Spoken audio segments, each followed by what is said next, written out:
నమో వెంకటేశాయ.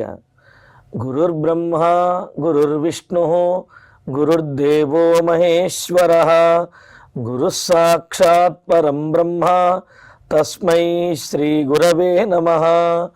జటిలం చీరవసనం దండకారణ్యవాసినం మునివేషధరం ధ్యాయేత్ అరణ్యే కాండ ఉత్తమే. శ్రీరామచంద్ర పరబ్రహ్మణే నమః. అథ శ్రీమద్ రామాయణే వాల్మీకీయే ఆదికావ్యే అరణ్యకాండే పంచమః సర్గః. ఇమే చ పురుషవ్యాఘ్రాః ఏ తిష్టన్త్వభితో రథం శతం శతం కుండలినో యువానః ఖడ్గపాణయః. సీతారామ లక్ష్మణులు శరభంగాశ్రమానికి సమీపించిన సమయంలో శరభంగాశ్రమంలో అక్కడ ఒక దివ్య పురుషుడు దివ్యమైనటువంటి బంగారు రథాన్ని దిగి శరభంగ మహర్షిని కలుస్తూ ఉన్నాడు. మరి ఆయనతో పాటుగా దివ్యమైనటువంటి పురుషులు, పైగా అనేకమైనటువంటి ఆభరణములు ధరించిన వాడు, తెల్లని వస్త్రములు ధరించిన వాడు, అలాగే భూమి మీద ఆనకుండా, భూమి మీద ఆధారం లేకుండా ముందుకు కదులుతున్నటువంటి వాడు, అటువంటి వారిని అనేక మందితో సేవించబడుతున్నటువంటి ఆ దివ్య పురుషుణ్ణి చూచి, లక్ష్మణ, దేవతలు వచ్చినట్లున్నారయ్యా, పైగా అదిగో ఆ ఆకాశంలో ఉన్నటువంటి రథాన్ని చూసావా, చక్కటి అశ్వములతోటి దేదీప్యమానంగా ప్రకాశిస్తున్నటువంటి ఆ రథము, ఇది చూస్తుంటే ఎవరో దివ్య పురుషులు, దేవతలు శరభంగ మహర్షిని కలవడానికి వచ్చినట్టున్నారు అని చెప్పి అంటూ, అంతేకాదు ఆ దివ్య పురుషుడితో వచ్చినటువంటి వారందరూ కూడా చూస్తూ ఉంటే 25 సంవత్సరముల వయసు కలిగినటువంటి యువకులులాగా గోచరిస్తూ ఉన్నారు. దేవతల లక్షణం ఏమిటి అంటే ఎల్లప్పుడూ కూడా వాళ్ళు నిత్య యవ్వనంతో 25 సంవత్సరముల యువకుల వలె ఆ దేవతలు గోచరిస్తూ ఉంటారు. అదే విషయాన్ని చెబుతూ, లక్ష్మణ, ఆ రథం పక్కన 100 మంది, అంటే రథానికి ఒకవైపు 100 మంది, మరి ఒక వైపు 100 మంది, వాళ్ళందరూ కూడా 25 సంవత్సరముల వయస్సు కలిగిన వారిలాగా యువకుల వలె వాళ్ళు ఉన్నారు. అంతేకాదు ఖడ్గములను ధరించి ఉన్నాడు. ఈ దివ్య పురుషుణ్ణి సేవిస్తూ ఉన్నటువంటి వారై ఉన్నారు. అంతేకాదు యువానః ఖడ్గపాణయః అని విస్తీర్ణ విపులోరస్కాః పరిఘాయిత బాహవః శోణాంశువసనాః సర్వే వ్యాఘ్ర ఇవ దురాసదః. ఇంకా చెబుతున్నారు, వ్యాఘ్ర ఇవ దురాసదాః అని అంటూ, వాళ్ళు విశాలమైనటువంటి వక్షస్థలముతోటి, వ్యూఢోరస్కు బృహస్కంధ అన్నట్లుగా విశాలమైనటువంటి వక్షస్థలము, ఎత్తైనటువంటి బలిష్టమైనటువంటి మూపురముల వంటి ఆ భుజస్కంధములు, అంతేకాదు శోణాంశు వసనా సర్వే, ఎర్రని కాంతితో కూడినటువంటి వస్త్రములు ధరించి ఉన్నాడు. మరి ఆ దివ్య పురుషుడేమో తెల్లని వస్త్రములు ధరించి ఉంటే, ఆ దివ్య పురుషుని సేవించినటువంటి వీరేమో ఎర్రనైనటువంటి కాంతి కలిగిన వస్త్రములను ధరించి వ్యాఘ్ర ఇవ, పెద్ద పురులలాగా ఉన్నారట. అంటే ఎవరిని కూడా ఎవరు ఇంకేమీ చెయ్యలేరు, అంటే వారిని ఇంకెవరూ ఏమీ చెయ్యలేరు అన్నట్లుగా వ్యాఘ్రముల వలె, పులుల వలె ఉన్నటువంటి వారు, అలా రక్షకుల వలె ఉన్నటువంటి వారు అందరూ కూడా దురాసదాహ, కనీసం వారి దగ్గరకు వెళ్ళడానికి కూడా ఎవరు ధైర్యం చేయలేరు. ఆ విధంగా వాళ్ళు గోచరిస్తూ ఉన్నారు. అంతేకాదు ఉరో దేశేషు సర్వేషాం హారాజ్వలన సన్నిభాః రూపం బిభ్రతి సౌమిత్రే 25 వార్షికం. మరి వాళ్ళ యొక్క వక్షస్థలంలో దేదీప్యమానంగా ప్రకాశిస్తున్నటువంటి ఆభరణములు, హారములు, అయితే ఆ హారము బంగారపు ఆహారము, వజ్రములు మొదలైనటువంటి మణులు పొదిగిన ఆహారము ఎవరి మెడలో ఉన్నా ప్రకాశిస్తుంది కదండి. దాన్ని ఏదో పెద్ద కొత్తగా చెప్పటం ఏమిటి అంటే, ఏదో సాధారణమైనటువంటి వారు ధరించేటటువంటి విలువైనటువంటి ఆభరణము కంటే కూడా వారు ధరించినటువంటి ఆభరణముల యొక్క మెరుపు, వాటి యొక్క తేజస్సు చాలా ఎక్కువగా గోచరిస్తున్నది. అందుకనే ఏమంటున్నాడు, ఉరోదేశేషు సర్వేషాం హారాహ జ్వలన సన్నిభాహ. ఏదో అగ్ని ప్రకాశిస్తున్నట్లుగా వారి హృదయ స్థానంలో హారములు ప్రకాశిస్తున్నాయట. అలాగే వారి యొక్క రూపము 25 వార్షికం, 25 సంవత్సరముల యువకుల వలె వాళ్ళు గోచరిస్తూ ఉన్నారు.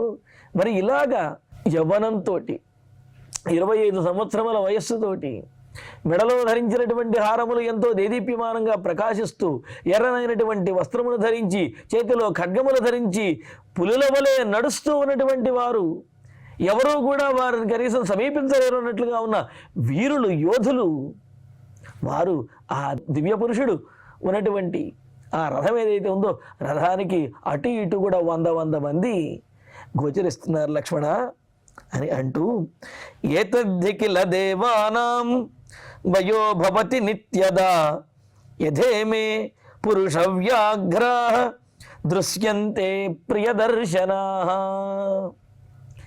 లక్ష్మణ, నేను ఇంతకు ముందు అన్నాను కదా, ఆ వచ్చిన వాళ్ళు దేవతలు అని చెప్పి.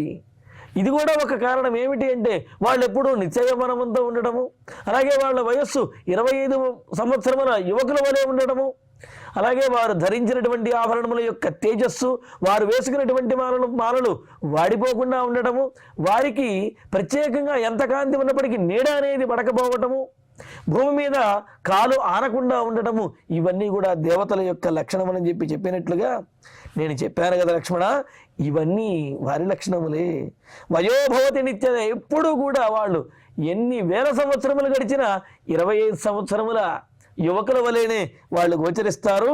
అదిగో అలాగే వాళ్ళు గోచరిస్తున్నారయ్యా అంటూ, ఇహైవ సహ వైదేహ్య ముహూర్తం తిష్ఠ లక్ష్మణ యావజ్జానామ్యహం వ్యక్తం కయేషద్యుతిమాన్ రథే. ఆ రథం దిగి వచ్చినటువంటి గొప్ప పురుషుడు, మహాపురుషుడు ఎవరు అనే విషయాన్ని నేను ముందు వెళ్ళి తెలుసుకుని వస్తాను. అప్పటి వరకు సీతాదేవితో నీవు ఇక్కడే ఉండు నాయనా అని చెప్పి అంటూ, లక్ష్మణ రథే కహ ఏషః ద్యుతిమాన్ కహ. రథంలో మనకు కనిపించినటువంటి ఆ తేజస్వరూపం కలిగిన ఆ పురుషుడు, దివ్య పురుషుడు ఎవరో అనేది యావజ్జానామి, నేను తెలుసుకుని వచ్చేంత వరకు కూడా వైదేహ్యా సహ ముహూర్తం ఇహైవ తిష్ఠ. సీతాదేవితో కలిసి నీవు ఇక్కడే కొద్దిసేపు ఉండవయ్యా లక్ష్మణ అని చెప్పి, తమేవ ముక్త్వా సౌమిత్రిం ఇహైవ స్థీయతామితి అభిచక్రామ కాకుత్స్థః శరభంగాశ్రమం ప్రతి. లక్ష్మణుడిని నువ్వు ఇక్కడే ఉండవయ్యా అని చెప్పి రామచంద్రమూర్తి శరభంగాశ్రమంలోకి వెళుతూ ఉంటే, లక్ష్మణుడేమో ఆయన ఆగలేడు. రాముడి అడుగు ముందుకు కదిలింది అంటే లక్ష్మణుడి యొక్క అడుగు కూడా ముందుకు వెళుతుంది, ఆయనతో పాటే అప్రయత్నంగా వెళుతుందన్నమాట. మనకు అసంకల్పిత ప్రతీకార చర్యలు అంటుంటారు కదా, ఏదైనా మనం అనుకోకుండానే చేస్తూ ఉంటాం.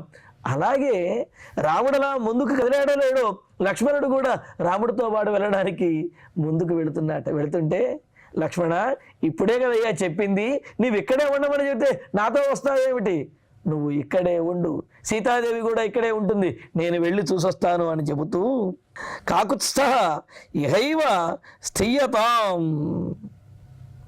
ఇంకా అంటున్నాడు, కకుత్సవంశీయుడైనటువంటి రామచంద్రమూర్తి లక్ష్మణుడితోటి నీవు ఇక్కడే ఉండవయ్యా అని సౌమిత్రిం ఏవం ముక్త్వా, సౌమిత్రుతోటి మరొక్కసారి చెప్పి ఆయనను ఆపి అభిచక్రామ, శరభంగాశ్రమంలోకి, ఆ ఆశ్రమానికి ఎదురుగా అటువైపుగా రామచంద్రమూర్తి అడుగులు వేస్తూ ఉన్నాడు.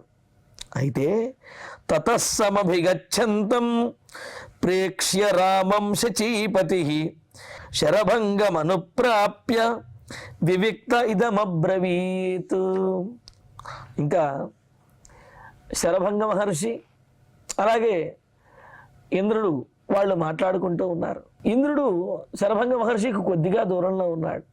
ఎప్పుడైతే రామచంద్రమూర్తి ఆ ఆశ్రమంలోకి రావడానికి మునుముందుకు అడుగులు వేస్తూ ఆశ్రమంలోకి వచ్చేస్తున్నాడో, వెంటనే ఇంద్రుడు శరభంగ మహర్షితో అంటున్నాడు, తతః శచీపతి, రాముడు ఆశ్రమంలోకి బయలుదేరడం చూసినటువంటి శచీపతి, ఆ ఇంద్రుడు, శచీపతి అయినటువంటి ఇంద్రుడు రామం ప్రేక్ష్య శరభంగం వివిక్తే అబ్రవీత్, రాముణ్ణి చూస్తూ శరభంగ మహర్షి దగ్గరికి మరింత దగ్గరగా వెళ్ళి ఏకాంతంగా ఏదో రహస్యం చెప్పినట్లుగా శరభంగ మహర్షితోటి ఈ విధంగా అంటున్నాడు. ఏమని? ఇహోపయాత్యసౌ రామః యావన్ మాం నాభిభాషతే నిష్ఠాం నయతు తావత్తు తతో మాం ద్రష్టుమర్హతి. మహర్షి, అదిగో రామచంద్రమూర్తి మన దగ్గరకు వచ్చేస్తున్నాడు, నా దగ్గరికి వస్తే నాతో మాట్లాడతాడు, కానీ ఇప్పుడే రాముడితో మాట్లాడే సమయం ఇంకా సమీపించలేదు అని అంటూ అసౌ రామ ఇహ ఉపయాతి, అదుగదుగో రామచంద్రమూర్తి ఇక్కడికి దగ్గరికి వచ్చేస్తున్నాడు. యావత్ మాం నాభిభాషతే తావత్ నిష్ఠాం నయతు, ఎప్పటి వరకు అంటే నాతో రామచంద్రమూర్తి మాట్లాడాడు అంటే అప్పటికి రామావతారంలో రాముడు చేయవలసినటువంటి కార్యములు ఏవైతే ఉన్నాయో ప్రధానమైన కార్యములు అవి పూర్తవ్వాలి. అది పూర్తయిన తర్వాతే రాముడు నాతో మాట్లాడాలి. అలా కాకుండా ముందే మాట్లాడినట్లయితే అక్కడ ఒక ఇబ్బంది కూడా ఉన్నది. ఏమిటి అంటే రాముడు వచ్చి మాట్లాడాడు అంటే ఆయన యొక్క పరమాత్మ తత్వాన్ని ఇంద్రుడే స్వయంగా చెప్పినట్లు అవుతుంది. అలాగా రాముడు తనను తాను మానవునిగా భావించుకుంటూ ఆయన మానవ తత్వంతో రావణాసురుణ్ణి వధించాలి తప్ప ఆయన తనను తాను పరమాత్ముడిగా కనుక అనుకున్న తనను తాను పరమాత్ముడు అనే విషయాన్ని పూర్తిగా తెలుసుకున్నాడు అంటే అప్పుడు రావణాసురుణ్ణి వధించేటటువంటి అవకాశం ఉండకపోవచ్చు. అందుకని ఏమంటున్నాడు రామచంద్రమూర్తితో నేను మాట్లాడాలి అని అంటే అప్పటికి రాముడు తన అవతార ప్రయోజనమైనటువంటి రాక్షస సంహారాన్ని పూర్తి చేసి ఉండాలి అని అంటూ మరి మాం ద్రష్టం అర్హతి. అలాగ రాముడు తన అవతార ప్రయోజనాన్ని నెరవేర్చిన తర్వాత ఆ దగ్గరకు వచ్చి చూడటానికి నన్ను మాట్లాడటానికి అప్పుడు వీలుంటుంది. ఈలోపే కనుక మాట్లాడినట్లయితే అవతార ప్రయోజనమే నెరవేరకపోవచ్చును అని అంటున్నాడు. ఎందుకు అంటే దేవతలందరూ కూడా వైకుంఠానికి వెళ్ళి అయ్యా రావణాసురుని యొక్క పీడ మేము భరించలేకపోతున్నాము, మమ్మల్ని రక్షించాలి అని చెప్పి ఆయనను ప్రార్థిస్తే ఆ ప్రార్థనను అంగీకరించి రావణాసురుని వధించడానికి మానవులకు మాత్రమే అవకాశం ఉన్నది అని తెలుసుకుని అయితే సాధారణమైనటువంటి మానవులు ఏమీ చెయ్యలేరు. కావున తానే మానవుడిగా అవతరించి సామాన్య మానవుడిలాగా ఉండి రావణాసురుడిని వధిస్తాను అని చెప్పి వరము ఇచ్చి దశరథుని యొక్క ఆ తపఫలంగా యజ్ఞఫలంగా కౌసల్యాదేవి గర్భాన రామచంద్రమూర్తి అవతరించాడు. అవతరించినప్పటి నుండి కూడా ఆయన ఆత్మానం మానుషం మన్యే రామం దశరథాత్మజం అంటూ నేను మనిషిని, నేను దశరథుని యొక్క కుమారుడిని అని మాత్రమే అనుకున్నాడు తప్ప నేను శ్రీమన్నారాయణుడి యొక్క అవతారాన్ని అని కానీ లేకపోతే నేను దేవతాంశ కలిగినటువంటి వాడిని కానీ ఏనాడు అనుకోలేదు. యుద్ధకాండలో కూడా ఇటువంటి సన్నివేశం వస్తుంది. దేవతలందరూ కూడా వచ్చి నీవు శ్రీమన్నారాయణుడి అయ్యా అని చెప్పి వారందరూ వారు స్వయంగానే చెబుతారు వాళ్ళు. అప్పుడు కూడా రామచంద్రమూర్తి అంటాడు నేను మానవుడినే, నేను దశరథుని యొక్క కుమారుణ్ణి అని అంటాడనమాట. అంటే ఆ మానవ భావన ఉన్నప్పుడే రావణాసురుని వధించేటటువంటి అవకాశం అనేది ఉంటుంది. ఎందుకని రావణాసురుడు ఏమని కోరుకున్నాడు? దేవతల వల్ల కానీ రాక్షసుల వల్ల కానీ ఎవరి వల్ల కూడా అతనికి ప్రాణాపాయం లేకుండా కోరుకున్నాడు. ఒక్క మానవుల వల్ల మాత్రమే వధ పొందేటటువంటి అవకాశం, అంటే మానవులు మాత్రమే ఆయనను వధించేటటువంటి అవకాశం ఉన్నదనమాట.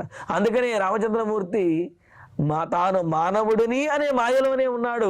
అందుకని రామావతారాన్ని రామచంద్రమూర్తిని మాయా మానుష విగ్రహుడు అని అన్నారు. కృష్ణావతారంలో కృష్ణ పరమాత్మ తాను మానవుడిని అనుకోలేదు, ఆయన పరమాత్మ అనే విషయం ఆయనకు తెలుసు. అందుకనే కృష్ణావతారాన్ని లీలా మానుష విగ్రహుడు అని అంటారు కృష్ణుడిని. ఎందుకని తన లీలను ప్రదర్శించడం కోసం మానవునిగా అవతరించి తన లీలలన్నీ కూడా చూపించాడు కృష్ణుడు. ఆ లీలలు చూపించేటప్పుడు కూడా తాను పరమాత్మ అనే విషయం ఆయనకు తెలుసు. కానీ రామచంద్రమూర్తి ఆ మానవుడిని అనే మాయలో ఉన్నాడు. తనను తాను ఎప్పుడు కూడా పరమాత్ముడిగా భావించుకోలేదు, ఆ భావన ఎప్పుడు కూడా ప్రకటించలేదు. ఆ భావన ఉండి తీరాలి. అందుకనే ఇక్కడ ఇంద్రుడు ఏమంటున్నాడు, రామచంద్రుడు మన దగ్గరకు వచ్చి నాతో మాట్లాడే లోపే నేను ఇక్కడి నుంచి వెళ్ళిపోతాను. ఎందుకు అంటే రాముడు నాతో మాట్లాడినట్లయితే ఆయన పరమాత్మ అనే విషయాన్ని, ఆ మానవత్వం విడిచిపెట్టి దైవత్వాన్ని ఆయన పొందుతాడు. అంటే పొందుతాడు అంటే ఆ దైవత్వ భావన అనేది వచ్చేస్తుంది. ఆ విషయం నేనే వెల్లడించినట్లయిపోతుంది. కావున నేను ఇక్కడి నుంచి వెళ్ళిపోతాను అని అంటూ జితవంతం కృతార్థంచ ద్రష్టాహమచిరాదిమం కర్మహ్యనేన కర్తవ్యం మహదన్యై సుదుష్కరం నిష్పాదయిత్వా తత్కర్మ తతో మాం ద్రష్టుమర్హతి. కావున రామావతార ప్రయోజనం నెరవేరే వరకు నేను రాముడికి కనిపించకూడదు. అలా కనిపించాను అంటే ఆ అవతార ప్రయోజనం నెరవేరకపోవచ్చును. కావున కృతార్థం, అవతార ప్రయోజనం నెరవేరిన తర్వాత అంటే రావణాది రాక్షసులందరినీ కూడా సంహరించిన తర్వాత ఇమం అహం అచిరాత్ ద్రష్ట, ఈ రామచంద్రమూర్తిని నేను త్వరలోనే చూడబోతాను. ఆయన యొక్క అవతార ప్రయోజనం కూడా త్వరలో నెరవేరబోతున్నది. అలా నెరవేరిన తర్వాతే నేను రాముడిని చూస్తాను. ఈ లోపు చూస్తే ఏమిటి ఇబ్బంది అంటే ఎందుకంటే అన్యై కర్మ అనేన కర్తవ్యం, అన్యై దురాసనం అన్నారు. అంటే ఇతరులెవ్వరూ కూడా చెయ్యలేనటువంటిది, మానవుడిగానే ఉండి చెయ్యవలసినటువంటిది అయిన పని రామచంద్రమూర్తి చేయవలసి ఉన్నది. కావున ఆ కార్యానికి భంగము కలిగించకూడదు. ఆ కార్యం పూర్తయిన తర్వాతే తతః మాం ద్రష్టుమర్హతి, రాముడు ఆ తర్వాత నన్ను కలుసుకుంటాడు, నేను రామచంద్రమూర్తిని చూస్తాను అని చెప్పి అంటూ ఇతి వజ్రీ తమామంత్ర్య మానయిత్వాచ తాపసం రథేన హరియుక్తేన యయౌ దివమరిందమః. ఈ విధంగా ఇంద్రుడు ఆ శరభంగ మహర్షితోటి చెప్పి దివ్యమైనటువంటి రథంలో ఆ ముదురాకు పచ్చ రంగు కలిగినటువంటి నల్లనైనటువంటి ఆ గుర్రములు కట్టినటువంటి రథంలో ఆయన అధిరోహించి తన పరివారంతో పాటుగా ఆకాశంలోకి దేవేంద్రుడు వెళ్ళిపోయారన్నమాట. రథేన హరియుక్తేన, చక్కటి గుర్రములు కలిగినటువంటి ఆ రథంలో, దివ్య రథంలో స్వర్గానికి ఆయన అలా వెళ్ళిపోయారు. ప్రయాతే తు సహస్రాక్షే రాఘవ సపరిచ్ఛదం అగ్నిహోత్రముపాసీనం శరభంగముపాగమత్. ఇంకా దేవేంద్రుడు తన పరివారంతో రాముడు తనను సమీపించే లోపే అక్కడ శరభంగ మహర్షితో చెప్పి ఆయన యొక్క అనుమతి తీసుకుని అక్కడి నుంచి ఇంకా ఆయనతో మాట్లాడవలసినటువంటి మాటలు మాట్లాడేసి అనుమతితోటి అక్కడి నుంచి బయలుదేరి తన పరివారంతో వెళ్ళిపోయారు.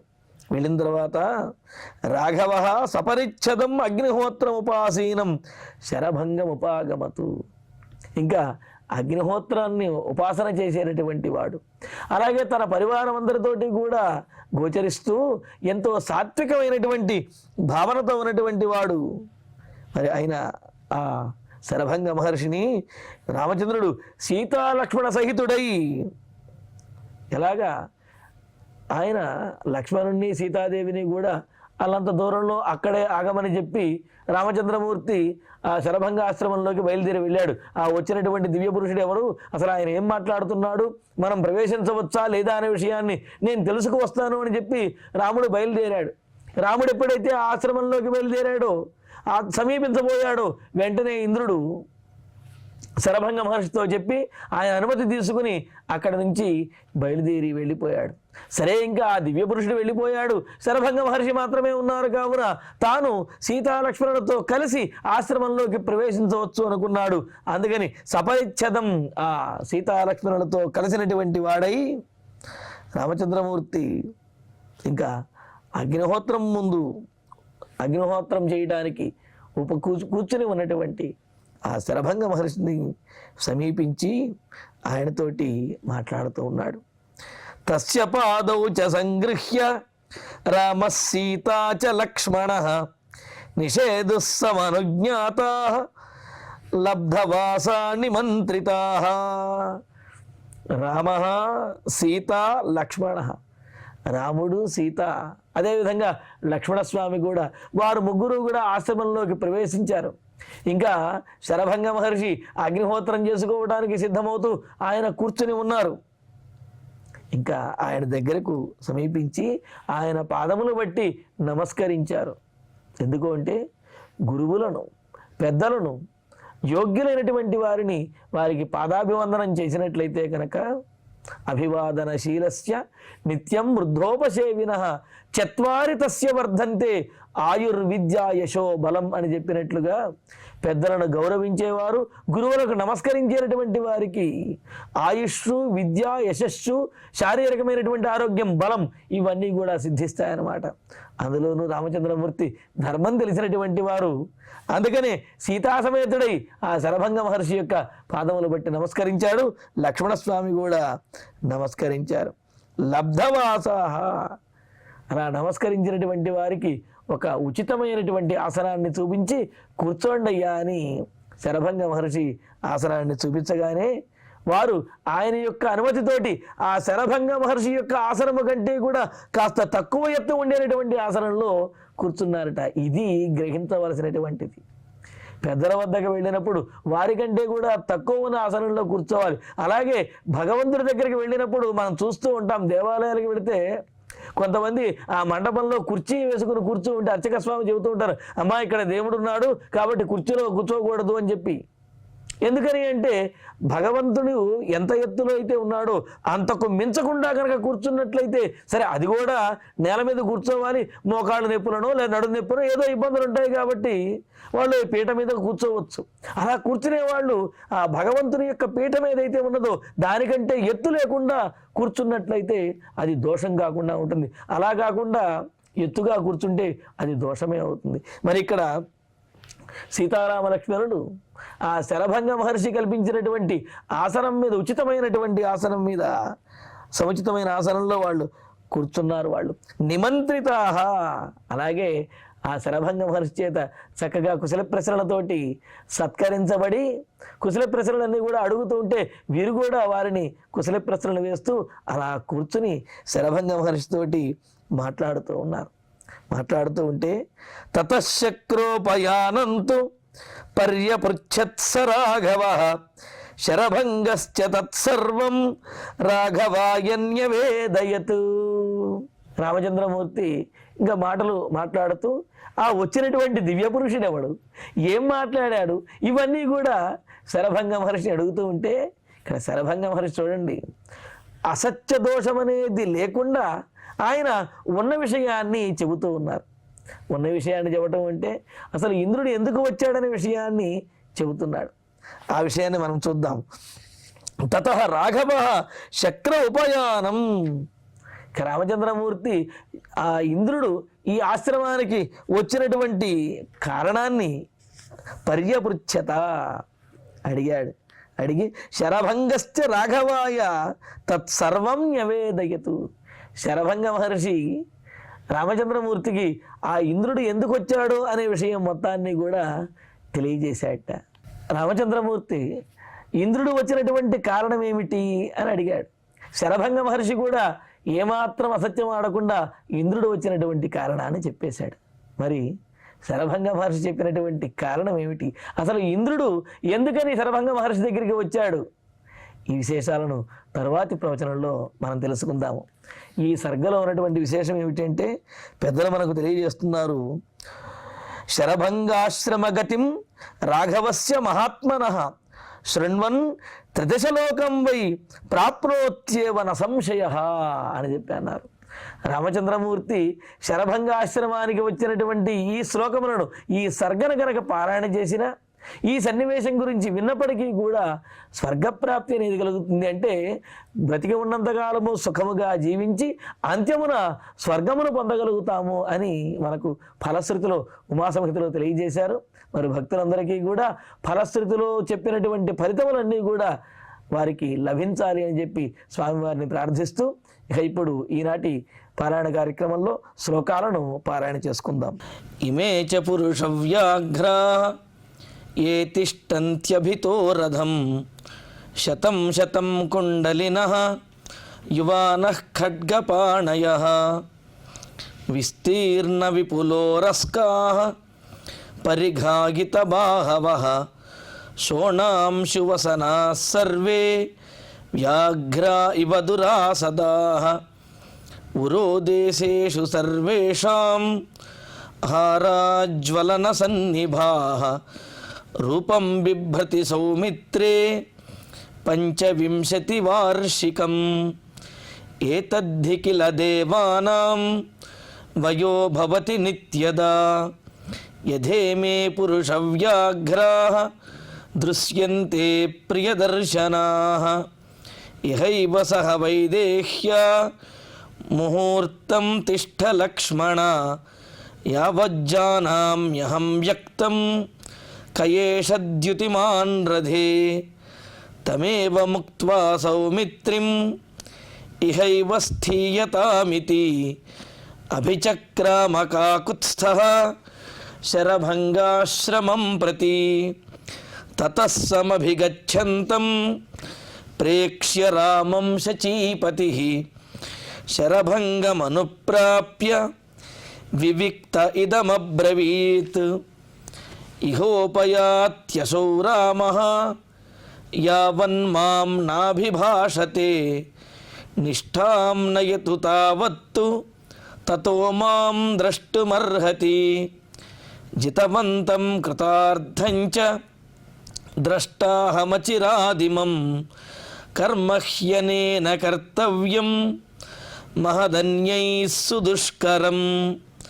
నిష్పాదయిత్వా తత్కర్మ తతో మాం ద్రష్టుమర్హతి ఇతి వజ్రీతమామంత్ర్య మానయిత్వా చ తాపసం రథేన హరియుక్తేన యయౌ దివమరిందమః ప్రయాతే తు సహస్రాక్షే రాఘవः సపరిచ్ఛదం అగ్నిహోత్రముపాసీనం శరభంగముపాగమత్ తస్య పాదౌ చ సంగృహ్య రామः సీతా చ లక్ష్మణः నిషేధుः సమనుజ్ఞాతాः లబ్ధవాసాని మంత్రితాः తతః శక్రోపయానంతు పర్యపృచ్ఛత్స రాఘవः శరభంగశ్చ తత్సర్వం రాఘవాయన్యవేదయత్. ఇత్యార్షే శ్రీమద్ రామాయణే వాల్మీకీయే ఆదికావ్యే అరణ్యకాండే పంచమ సర్గే త్రయోదశ శ్లోకాః.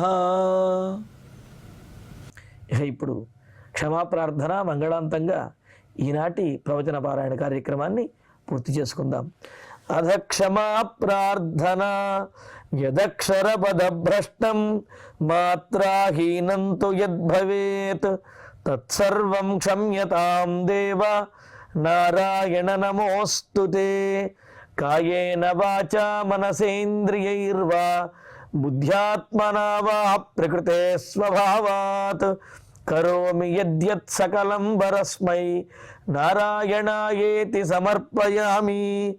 శ్రియః కాంతాయ కళ్యాణ నిధయే నిధయేర్ధినాం శ్రీవేంకట నివాసాయ శ్రీనివాసాయ మంగళం.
ఓం